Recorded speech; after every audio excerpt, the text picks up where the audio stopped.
Hello বন্ধুরা, তোমরা সবাই কেমন আছো? দাঁড়াও দাঁড়াও, তোমরা অবাক হও না। এক থালা ভর্তি ফল নিয়ে আমি কোথায় যাচ্ছি? না না, পুজো দিতে না, আমি এতগুলো ফল খাবো। সবাই ভাবছো যে কি করে সম্ভব। না না, এতগুলো আমি খেতে পারবো না। আমি কেটে কেটেই খাবো, তো সেটাই তোমাদের সাথে শেয়ার করছি। এরকম ভাবে ডিজাইন করে কেটে নিয়ে যদি এক থালা ভর্তি খাওয়া যায়, তাহলে দেখবি ফলগুলো খাওয়া হয়, নাহলে একদমই খাওয়া হয় না। আর যারা ফল খেতে ভালোবাসো না, এই ভিডিওটা তাদের জন্যই শেয়ার করা। তারা যদি এইভাবে ডেকোরেশন করে খায়, দেখবে তাদের খাওয়া ঠিক হয়ে যাচ্ছে।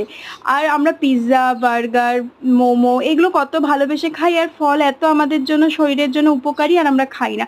তো এইটাই, এই কারণেই বানানো। প্লিজ তোমরা এইভাবে খাও, দেখবে ভালো লাগবে। হ্যাঁ হ্যাঁ, আমি কিন্তু একা এতটা শেষ করতে পারিনি, আমি কিন্তু লাস্টে রেখেই দিয়েছিলাম। তো তোমরা কিন্তু কমপ্লিট করো যদি কেউ আমার মতো এরকম করে ডেকোরেশন করে খাও। তো থ্যাংক ইউ সো মাচ। আমার ভিডিওটাকে লাইক করো, শেয়ার করো অ্যান্ড সাবস্ক্রাইব করো। Thank you so much. I love you guys. কেমন লাগলো প্লিজ জানিও। থ্যাংক